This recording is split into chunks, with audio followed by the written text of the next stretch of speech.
Hi, I'm Dave Merlino. I'm Dustin Sweet, and this is the Know Their Story podcast. We talk to veterans about their time in service, returning home from war, and transitioning out of the military. Hopefully along the way we'll inspire you to do the same with a veteran in your life. Because sometimes all it takes to make the world a better place is sitting down with a friend to know their story. Well, here we are. We're back for season 2. Welcome back, Dave. Welcome back, Dustin. Welcome back, everyone. Episode 201 of season 2. We never even thought we'd get to episode 102 of season 1. So I didn't think we were going to get to episode 3. So here we are. Yeah. Right?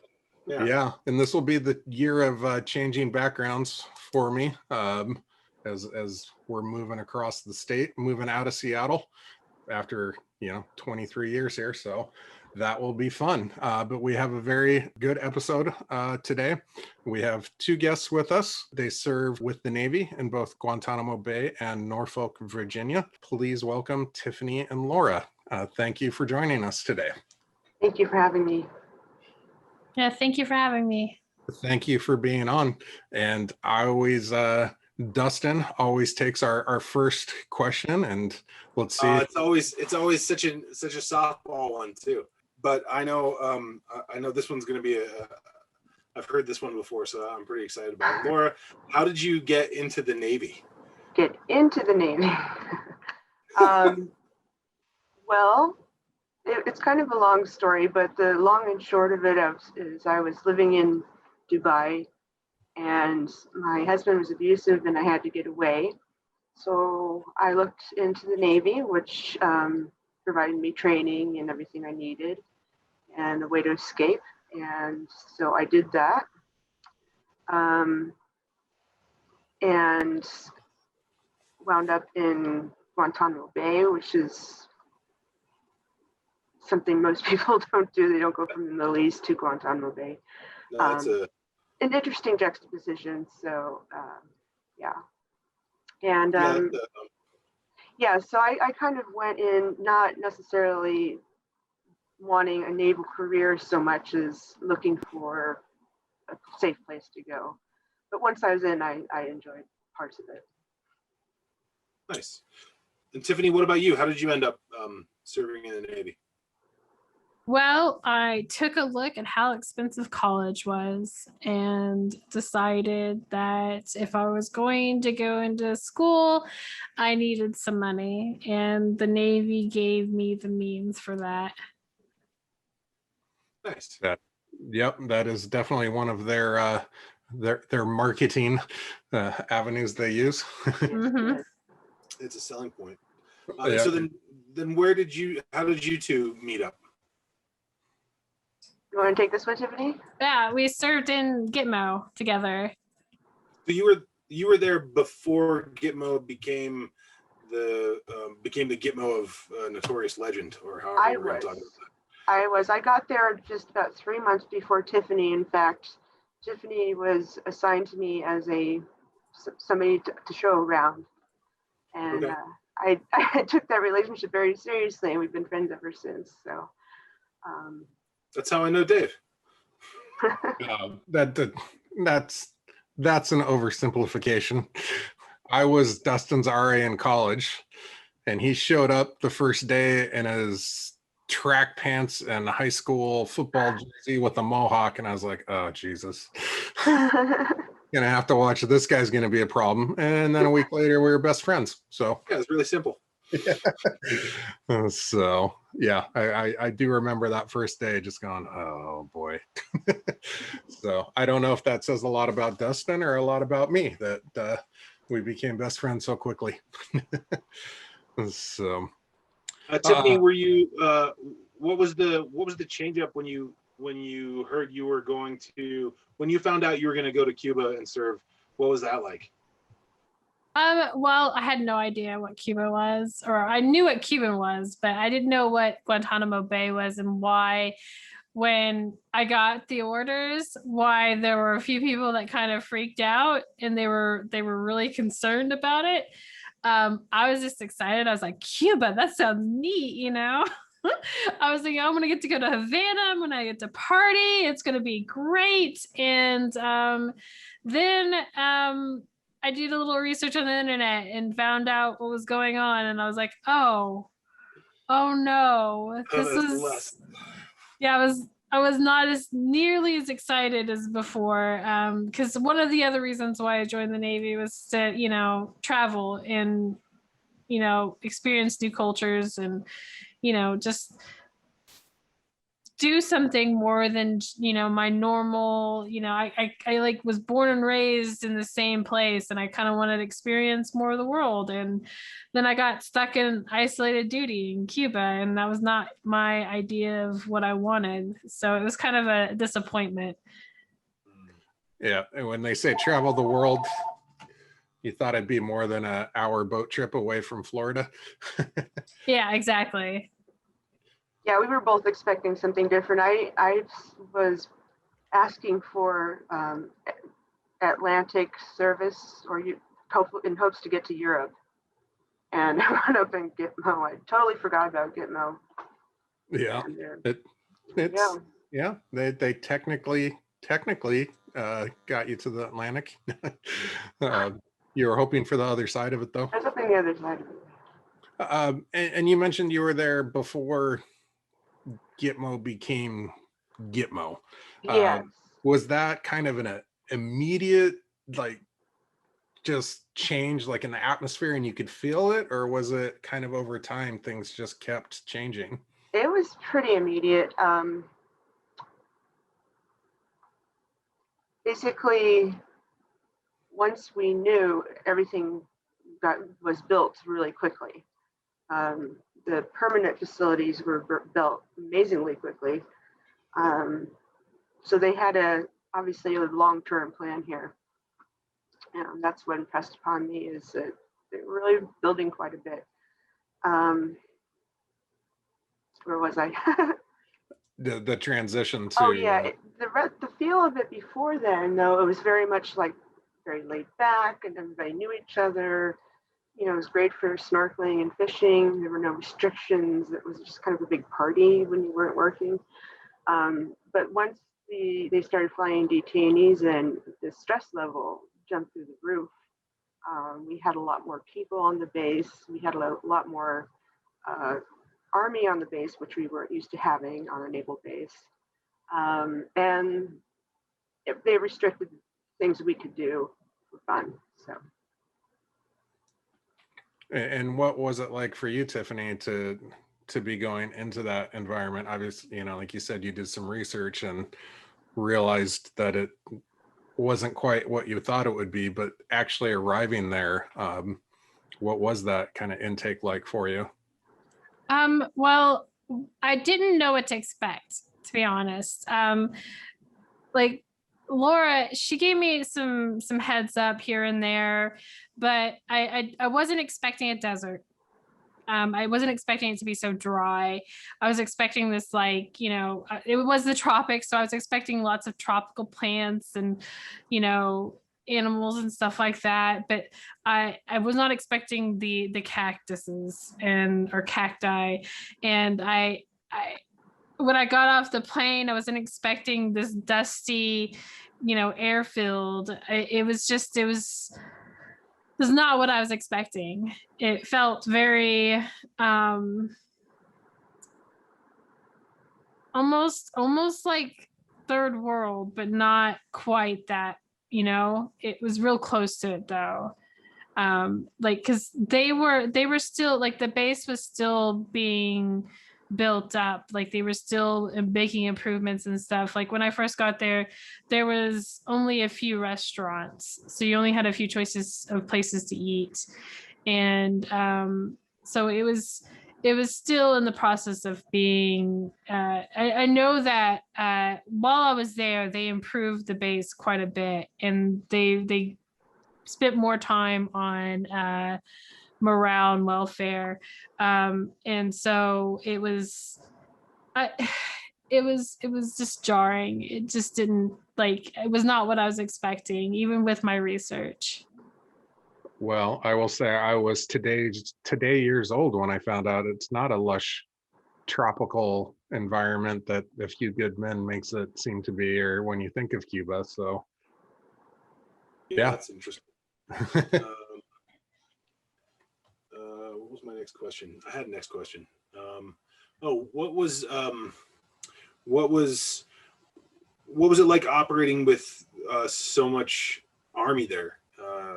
Laura, you said that they came on fast, and all of a sudden there was much more back and forth between the Army and the Navy. Did that change your day-to-day living situation, or did that really affect how life was on the base? What was that like? It did eventually affect the living situation, and Tiffany can tell you more about that.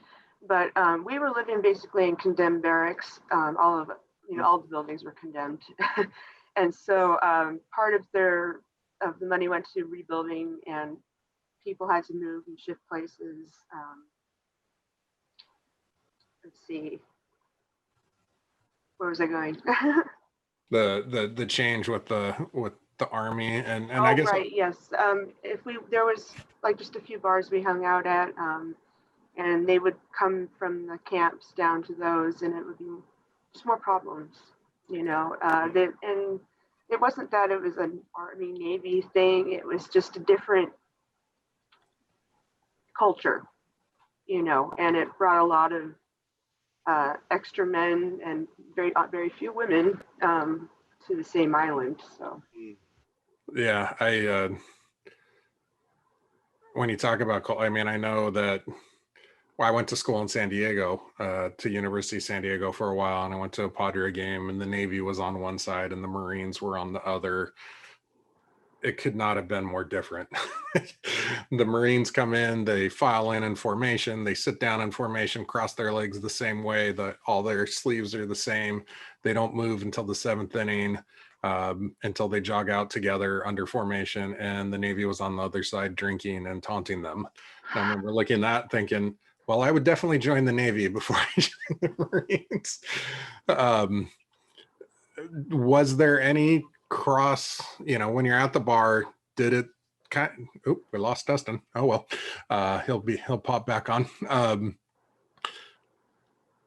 In terms of a at least shared mission, or was it pretty much one side and the other, not necessarily not liking each other, but just not sharing? I don't think there was that kind of conflict. It was just more people with a different mentality coming in and causing more problems. Yeah. And for whoever wants to take as I worked for customs and did a lot on the counterterrorism side, and even in that there was things they would tell us and things they wouldn't tell us. And I would imagine, and stop me if I'm wrong, that at Guantanamo you probably had a lot of things that just buildings that you didn't. Was it really like, don't go, that building over there is the CIA has that, or the CIA has that, and we don't talk about that building, or what was it like in that day to day when it really ramped up with the detainees there? I was at the beginning of it, so maybe Tiffany can speak to that better. Okay, so you had little areas that you wouldn't go. We didn't, neither one of us had any business going to half the base. Half the base was, we had no reason to go there. And if you had no reason to go there, you just didn't go there. Yeah. And there were offices that you didn't go to, that you just, it was basically, if you had no reason to go there, you just didn't go. So, and you didn't ask questions, and you didn't talk about it. And, because there were people on the base that were not military. So there were people that would come in and they'd work, or there were refugees that would work there as they're trying to get citizenship to the United States, or they were trying to get political asylum from their country. And so you had a mixed bag of who was there. And so you were real careful, just like if you were in the United States, you didn't talk about certain things, and you just didn't overstep those boundaries. And you just knew, because there's plenty of training that teaches you, hey, you don't, you stick to your lane, basically, and don't overstep. Does that type of environment, no, Dustin just said lightning surge knocked him off and he's rebooting, so he should be back on. Oh, Does that environment where you have things you don't talk about lead to, like I had a friend who worked at Area 51 security, and there were a lot of rumors, shall we say, about different buildings that maybe held things you don't talk about. And I think the rumors kind of led to, bigger stories. Was there kind of an undercurrent that would go, like, when there's things you can't talk about? And I understand, some of it's just because not everyone, prying ears, but does that lead to maybe a more stressful environment, as, like in Jaws, when you couldn't see the shark, your mind fills in something even worse than what it actually is? If either your that mind makes, fills it in or it's true. That's the thing you have to figure out later when you have PTSD. So. yeah.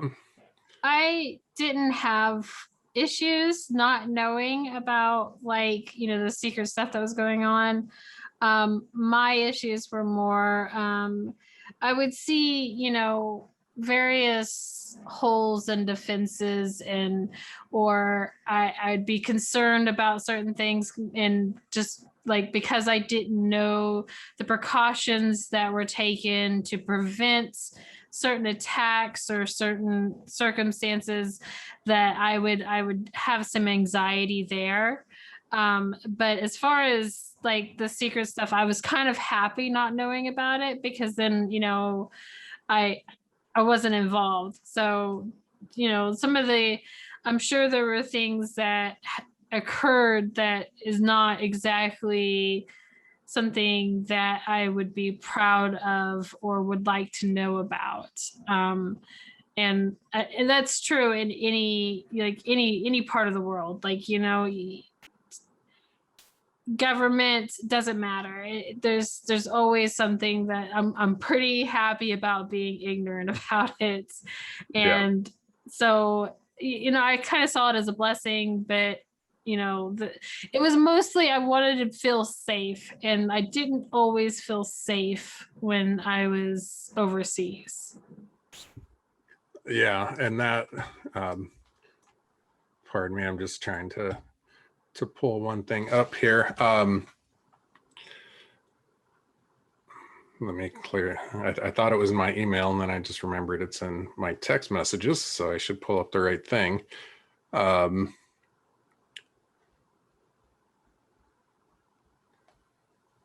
Oh, where did Dustin's? You guys had a I don't want to say comic strip. Graphic novel. Graphic novel, yes, thank you. Graphic novel about your stories. And that's what I was just trying to bring it up so I could tell people where to go find it. But could you tell us how did that come about, that you were able to tell that part of your story through the graphic novel medium? Or actually, I'll ask the follow-up in a second. Okay. I kind of instigated it. There was a local journalist here named Sarah Merck in Portland, and she had done some work with a fellow who had been a guard in Gitmo, and had just been interested in the story and had done some nice things with him. And I thought maybe she'd be interested in my story. So we got together and got to know each other, and we tried the zine format. And it was a wonderful success. I think Lucy Bellwood, the illustrator, and Sarah Merck did a really good job. And they included, the story that I was able to tell at the time. I'll have to say I've remembered things since then that I think should have been different in the zine, but it was what I knew at the time. And that's all you can really do is That's all you can do. But as we've been doing our documentary with the Vietnam veterans, it's been interesting to see the difference between the guys who have been talking about their experience the whole time and some guys who had not talked about it until the day we sat down with them for the first time. And I know one of our subjects, Craig, has actually written many books about his time, and that seems to have helped him, to have been telling the story the whole time.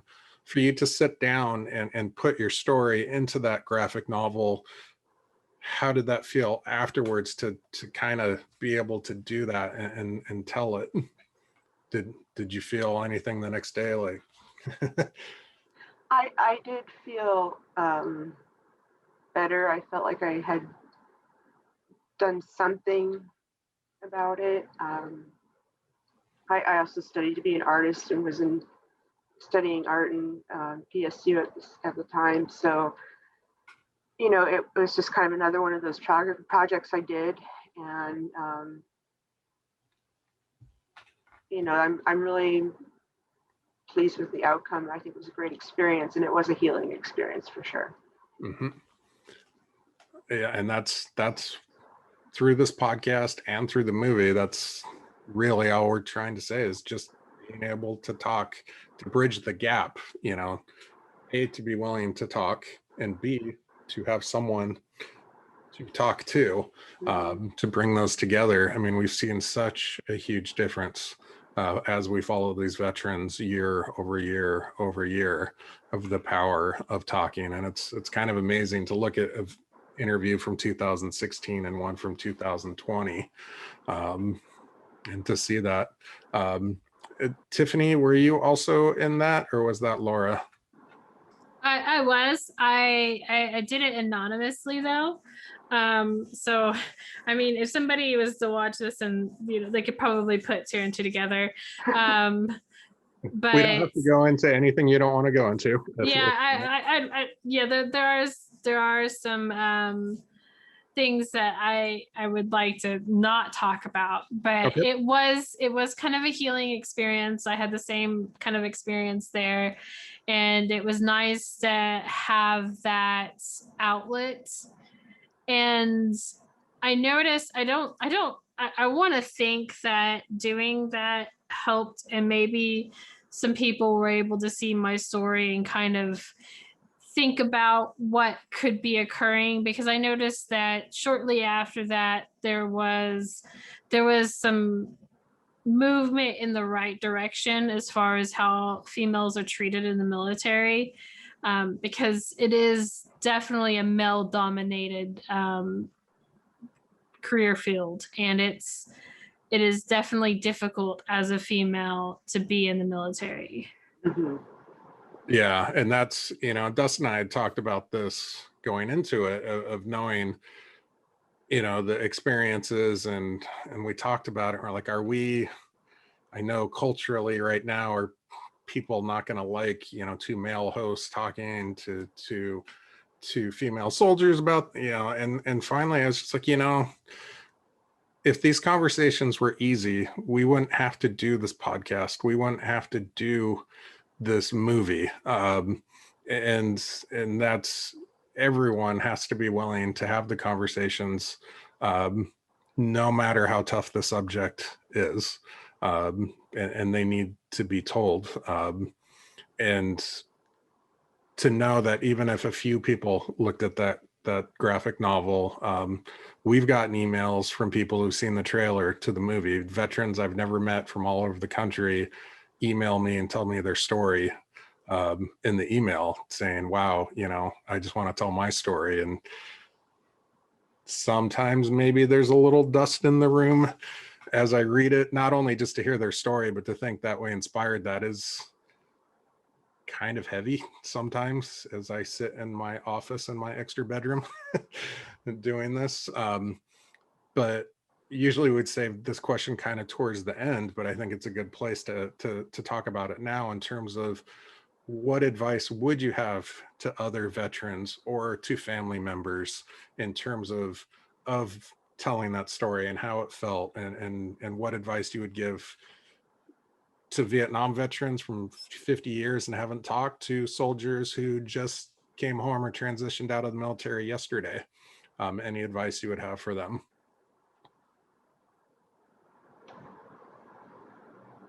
My advice is that you don't have to talk. My advice, you don't have to tell anybody your stories. You don't feel pressured to do it. If you don't want to, you don't have to. But it's definitely it's definitely a process in healing if you need that. So if you find that you are struggling with or coping with some of the things that happened while you served, it is definitely worth, even if it's not like structured therapy, just talking to a friend or a family member, somebody you trust, about what happened can really help, and also let you remember some things. You might not remember everything. That's one of the symptoms of PTSD, is you'll forget, and it'll come back in waves. Like you'll have a dream and you're like, oh, I forgot about that. That was very stressful and I didn't like that. And it's good to talk about things, but you don't have to, because it's just, you do it in your own time and your own way. Yep. Laura, any I advice? agree with Tiffany. It's definitely a healing experience if you want to share. And if you want to share just a little bit of your story, that's fine too.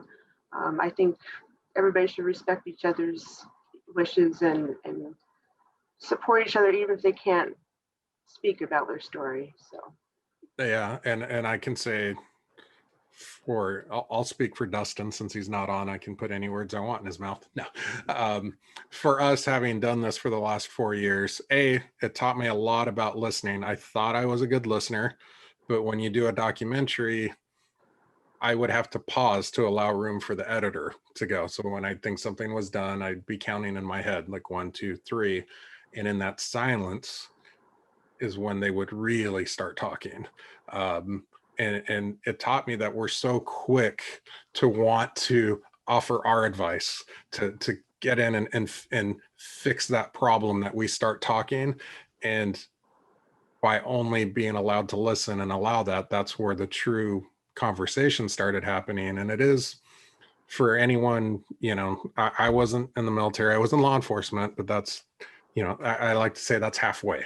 Like I've served in a uniform and I could kind of bridge that gap, and find some commonalities. But having not been a veteran, you have to understand that it's not going to be we're going to sit down over coffee and like everything's going to be great by the time we're done. It is it's a process, and all you can do is sit there and whatever they are willing to share at that time. And you don't have to solve any problems. You don't have to be a fixer. It's, be an ear to listen. Would be my advice from what I've learned. But obviously you have come home and separated from the military. Coming home from Gitmo to the United States, what was that a big transition to kind of leave that world and back to the US, or what was that like for you? It was huge. It was very different. Everything, like it was like I went through culture shock coming back to the United States. You wouldn't think that much would change in a year and a half, but you would be amazed, especially at that time frame. In just like going from only being able to drive 25 miles an hour to being able to drive 70 miles an hour on the highway. It took me almost a year to get used to driving on highways again. And it's just little things like that. And it adds up. So yeah, it was definitely an adjustment. And for you, Laura? well, for me, it was all kinds of culture shock because I was living in Dubai and I went straight from Dubai to boot camp. Well, not straight, I went via Italy. And, then wound up in Gitmo. And then when I got out, it had been like I had been away for many years. So it was really culture shock for me. And did you, I know you both served at Norfolk. Was that before or after? Like, did you transition to Norfolk and have a little time, or was it just out? After you left Gitmo, I mean. I was sent home early because I was having trouble in Gitmo. And so I served in Gitmo from October 2001 to September 2002. And then I went to Norfolk. Okay. The culture shock of driving, but how, like, just interactions with civilians and how was that? Like, did you find it hard to talk to civilians? No, I joke that when I say I used to do counterterrorism stuff, I interviewed a lot of people. People think, oh, Jack Bauer or whatever. Did you talk about where you're stationed, or was that just not worth it because people have the wrong impression? How did you go about that? I didn't really talk about it.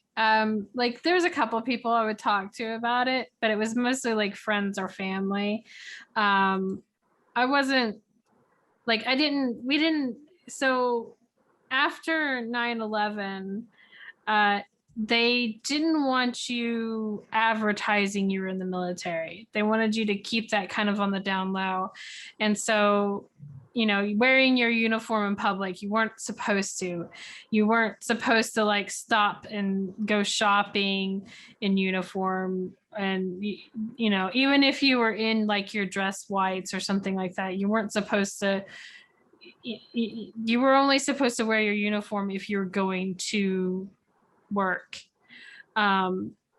If you were out on leave, you weren't supposed to wear your uniform, which was one of those things I kind of wanted to be able to do because my grandfather was in World War II. He was in the Army in World War II, and I was kind of proud of it, and he was real proud of me joining the Navy. And the first time I went home, I wanted to get off the plane in uniform, and they wouldn't let me do that. They were like, no, you can't wear your uniform on the plane, because they were worried about being, us being targets.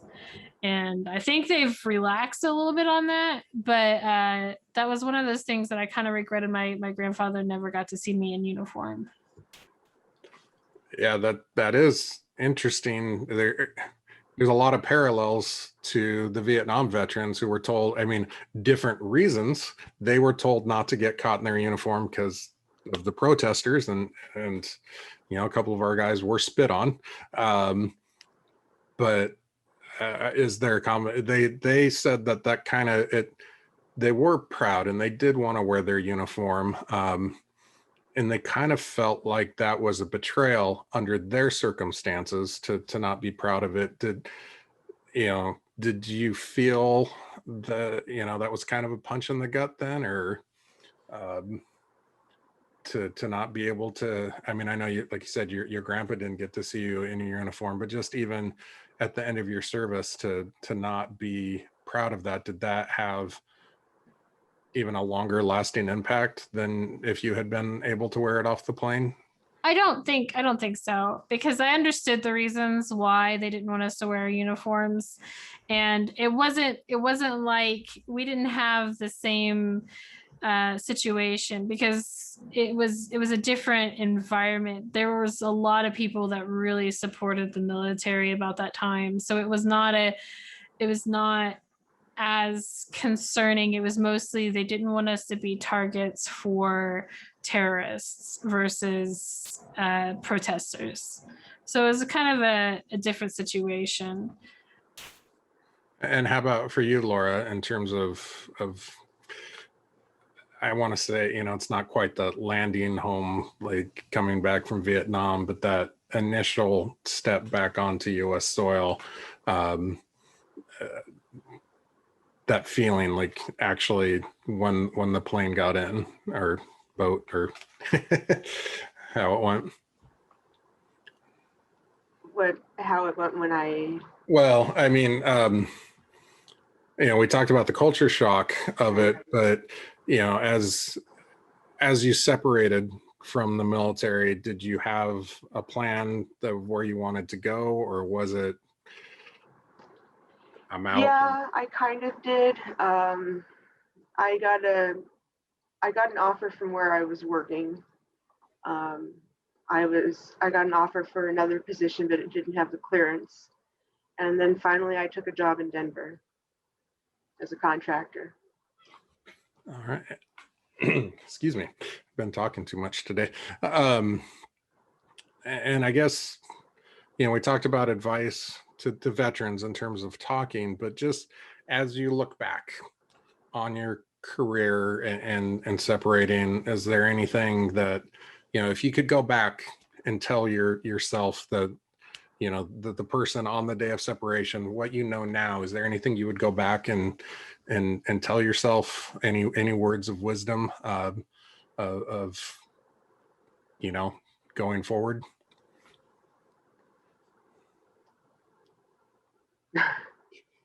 I do have one idea I'd like to put out there. For anybody who's considering joining the military, I'd like to see people actually visit the VA hospitals, because that's such a telling sign of what happens to people once they've served. And it's really, I think their motto is freedom is visible here. Yeah, I think that would make an impression on somebody that may change their mind. Yeah, that's excellent advice. Tiffany, any words of wisdom that you would give yourself, that your separating self, that you've learned over the years? Not necessarily, because I figured out a way to make it work for me. But I was real lucky in my ability to find a job after I got out. It's a struggle finding work after you leave the military. I think if you are intending to join the military, or you're looking at separating soon, having your stuff squared away so you can apply for jobs. So your resume, your school, all that stuff lined up. So when you get out, it's prepared, you're ready to go. And even if you have that buffer, like I had 2 months leave saved up. So when I got out, I had 2 months to kind of figure out what I'm going to do and figure out how I'm going to earn money. And even then, I still had to draw unemployment for a little bit. And so it just being prepared to have to find a job, and because they'll help you out a little bit. They'll kind of guide you a little bit when you leave, but once you leave, you're kind of on your own, and you're dumped out in the world, and the military kind of shelters you from that. Because normally your parents kind of ease you out into the world, but when you join the military, you kind of distance yourself from that, and you kind of go your own way, and then suddenly you're out in the real world, and you're like, oh no, I don't know how to do this. I don't know how to apply for jobs. I don't know how to find an apartment. I don't know how to pay all my bills. And that is something that they do teach you some of that stuff, but it's just you have to learn that stuff, and just being prepared, knowing what sort of jobs to apply for, how to sell yourself, because that's one thing I've noticed, that people that did serve, they don't really look at all the stuff they did in the military. Because when I look back and see all the jobs that I had to do, because you do so much work that you don't really get credit for. Like you're basically a janitor. You're like, everybody's a janitor in the military. and a plumber, and you have so many skills and you do so many jobs that you can put that stuff on your resume. And that's one of those, your brag sheet. They tell you to do your brag sheet, and where you put down all the stuff that you do. Take a look at that and go, you know what? And now they'll translate that into a civilian job. Go look at the job and go, you know what? I kind of did that in the military. So let's type that up so it translates to a civilian job, versus, because you can't always say, well, I did the secret brief.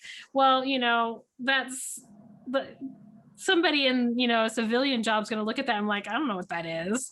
But you tell them that you led briefs telling or you sold products, or just being able to translate that into civilian life is and if you start that sooner rather than later, you're better off. Yeah, being able to say I've led meetings, or I have experience with Exactly. the PowerPoint. And there's no PowerPoint in the military, right? Yeah. Yeah, no, that's excellent advice, and that is one thing that we've heard, is having that lined up and getting going on it kind of stops you from kind of the quicksand of just getting out and nothing, and going forward. Laura, go ahead. I'd like to add, get hooked up if you're getting out soon. Get hooked up with mental health at your local VA as soon as possible. A lot of people try to go without it like I did, and it wound up being a very bad thing. And I did not get the help I needed for years. So I encourage people to get mental health on the up and running as soon as possible. Yeah. So many of the veterans that we've talked to from Vietnam, back then it was just, here's your pay, go. Yeah. They ask you getting off the plane, any problems? And of course everyone's like, no, I want to go home. So they stamp it and you're gone. And they went decades, and almost all of them now are in, therapy groups, PTS groups, and go every week and sit down, and they wholeheartedly endorse that. And then the groups are, World War II vets, Vietnam vets, modern, it's a whole mix, and just being able, the first thing they'll say is there's no shame in it whatsoever to go do that. That's what I have. Normally Dustin would come in with a pithy comment now, but lightning took him out of it this week. Anything that we didn't cover that you'd want to say, or any parting things, anything at all? The floor belongs to you guys. Or did I do such an awesome job that we already covered? I do have something. Okay. I just want anybody that's getting out of the military and having a rough time, it'll get better. It'll be okay. Very that, one guy's mantra is, the war is over, today is my day, today's a new day, and go live your life. He says that to himself every morning, and then goes out and goes surfing, and he likes to say he takes the childhood the military stole from him by sending him to war, and just goes out and lives his day. He called himself Peter Pan. Laura, anything to general? Anything general? No, I would caution people considering going into the military to really make sure it's the right decision for them if they don't have any other option. Really, I feel like we were fighting a rich man's war and we were the pawns.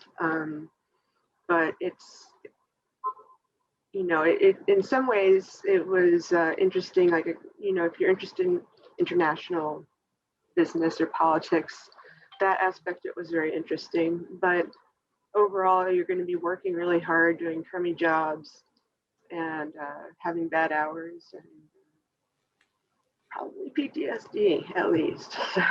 Yeah. So, Well, all I can say is thank you so much for joining us today. Well, us until Dustin zapped out. For our audience, thank you for joining us as well. I hope you're enjoying your morning commute, when most podcasts are listened to. Go ahead and follow us on any of your favorite stations, iHeartRadio, or follow us on Facebook. I don't want to name every one because then people feel left out. If you're listening, give us a follow, tell your friends, and get the word out. But thank you so much. I'm going to hit end. This is where I do the Zoom face of finding where to hit it. But go ahead and stay on the line. I'm just going to end the recording for the podcast. Okay. Oop, that is the wrong button. I did that before where I actually ended the whole meeting. That was embarrassing. You've been listening to the Know Their Story podcast. If you made it this far, we must be doing something right. Let us know by subscribing to our channel. And think about sitting down with the veterans in your life, because saying thank you for your service should be the beginning of the conversation, not the end.